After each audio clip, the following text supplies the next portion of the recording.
Saludos. Hoy vamos a sumergirnos en un análisis bastante a fondo de distintas dimensiones psíquicas. Nos basamos en unos textos de formación que hemos estado revisando. La idea es entender estas perspectivas, estos vértices, para ver cómo se aplican luego en la clínica. Son 5, ¿verdad? Topográfica, dinámica, abreactiva, relacional y arquetípica. Vale, pues vamos a ello. Empezamos, si te parece, por la dimensión topográfica. La idea central, corrígeme si me equivoco, es hacer consciente lo inconsciente. Así de simple. Exacto. Bueno, simple en la idea, complejo en la práctica. Se parte de que hay material psíquico, pulsiones, conflictos, que hemos reprimido, que no vemos, pero que nos afecta muchísimo. ¿Cómo? Pues en síntomas físicos, en estados de ánimo que no entendemos, en compulsiones. La represión, digamos, lo oculta para que no nos perturbe, pero sigue actuando desde la sombra. Entiendo. Entonces, la terapia desde aquí, ¿qué busca? Levantar esa represión. ¿Y cómo se hace eso? El objetivo inicial, sí, era ese, que la persona entienda los motivos ocultos de lo que le pasa, trayéndolos a la conciencia. Las herramientas clave son, por un lado, la asociación libre, eso de decir lo que te venga a la cabeza sin filtro, y la interpretación. Sobre todo de los sueños, ¿no? ¿Se menciona mucho? Sí, los sueños son fundamentales aquí. Se ven como deseos conflictivos que se disfrazan para poder expresarse. Analizando los elementos del sueño y lo que la persona asocia con ellos, pues se intenta llegar a ese contenido latente, a lo reprimido. Se habla también de la neutralidad del analista, de una interpretación que conecta el presente con un pasado reprimido, pulsiones, sexualidad, agresividad, y del análisis de la transferencia, esa repetición de patrones del pasado en la relación con el terapeuta. Suena a trabajo de detective sobre el pasado personal. Lo es, en buena medida. Y esto se amplía también al análisis de los complejos, que son como nudos psíquicos con mucha carga emocional. Culpa, inferioridad, cosas así, que influyen en el yo aunque no seamos conscientes. La psicología analítica, por ejemplo, aunque busca lo mismo, hacer consciente lo inconsciente, ve los sueños de otra forma. Ah, sí. Sí, más como un lenguaje metafórico que tiene una finalidad. Se pregunta más bien, ¿para qué sirve este sueño? ¿Qué intenta decirme o compensar?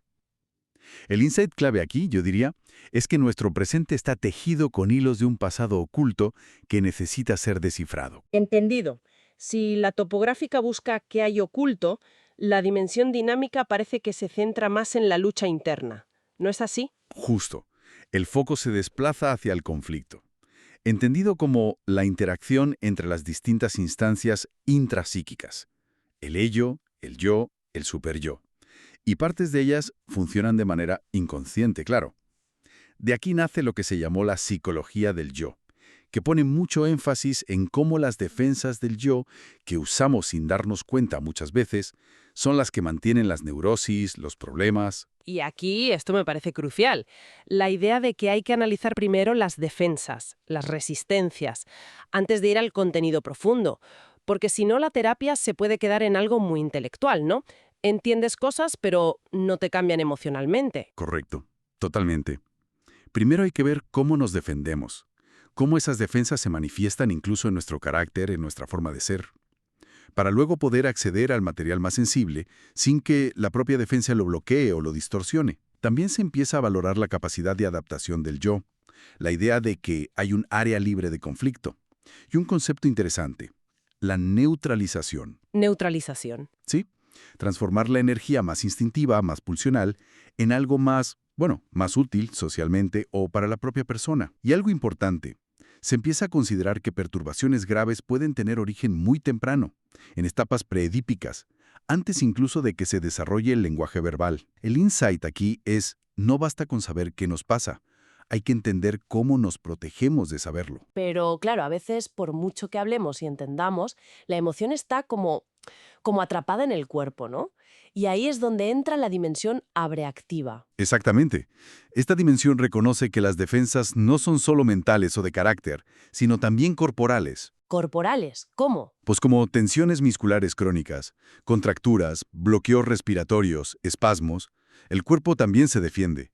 Y desde aquí se considera fundamental no solo entender intelectualmente las experiencias reprimidas, sino recuperar la emoción que quedó ligada a ellas, vivirla, expresarla. ¿Y cómo se trabaja eso? ¿No es simplemente una catarsis sin más? Se proponen ejercicios corporales específicos para facilitar esa expresión y descarga emocional que está contenida. No se trata solo de explotar, sino de poder sentir y, digamos, reintegrar esa experiencia emocional de una forma más completa.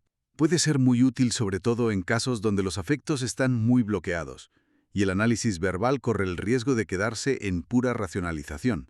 A veces se usa como complemento en terapia grupal o psicodrama.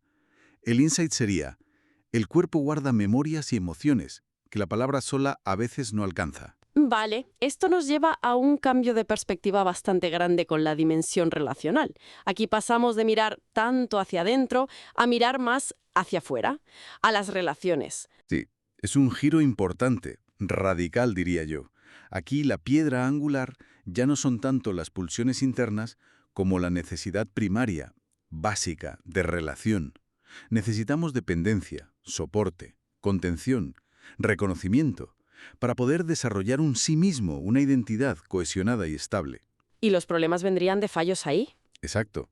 Las carencias o fallos importantes en esas interacciones tempranas con las figuras significativas se ven como el origen de patologías importantes, a veces muy graves. El insight es potente. Quizá muchos problemas no nacen tanto del conflicto interno, sino de necesidades relacionales básicas que no fueron cubiertas. Claro, y eso cambia mucho la forma de trabajar en terapia, me imagino. El terapeuta actúa diferente. Muchísimo. El foco se pone en el diálogo, en el propio marco terapéutico como espacio de relación. La capacidad de empatía del terapeuta es crucial. La contratransferencia, lo que siente el terapeuta, se ve menos como un estorbo y más como una herramienta para entender al paciente. Ajá. Se trata de percibir los esquemas de interacción que trae el paciente, ofrecer interpretaciones más abiertas, co-construidas. Y a veces, priman intervenciones que hagan sentir al paciente reflejado, sostenido, comprendido, lo que se llaman intervenciones afirmativas. Se habla de transferencias específicas aquí también, ¿no? Como la especular. Sí, la especular, por ejemplo, donde el paciente busca ser captado, entendido, validado por el analista casi como una extensión de sí mismo, para reparar quizás faltas tempranas en ese sentido. Entendido.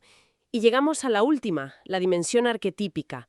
Esto suena más profundo aún, nos conecta con algo más allá de nuestra historia personal. Esa es la idea central, sí. Se relaciona con el concepto de un inconsciente colectivo, un nivel psíquico más profundo que el inconsciente personal de Freud. Este inconsciente colectivo contendría arquetipos. Arquetipos. Son como patrones universales e innatos, formas de experimentar y representar el mundo que son comunes a toda la humanidad, heredadas como especie. Piensa en figuras como el héroe, la madre, el viaje del héroe, el anciano sabio. Son como esquemas básicos. Dale, son patrones universales, pero ¿cómo influyen en una persona concreta? ¿Y en terapia? Se considera que tienen una función principalmente creativa y compensadora. Lo inconsciente, desde esta perspectiva, no solo mira al pasado, causalidad, sino que también tiene una orientación hacia el futuro, una finalidad, una teleología. Una finalidad.